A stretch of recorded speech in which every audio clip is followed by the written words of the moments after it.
আমরা আজকে আসছি সাগরের পাড়ে।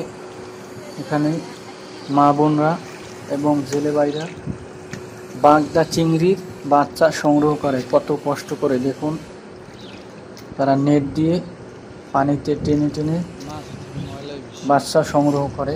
অনেক কষ্ট করে তারা এই কাজটি করে। হাজার বিক্রি হয় 300-400 টাকা।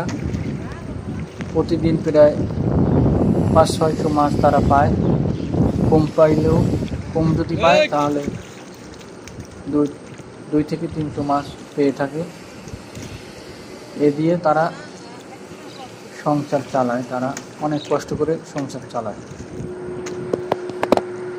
আগুন ধরছে, ময়লা কারি করে রাখছে। মাছ পাইছেন? বড় মাছ ওই যে এত কষ্ট করে জঙ্গলে এসে মাছ ধরে, দেখেন তো মাছ, কষ্টের মাছ।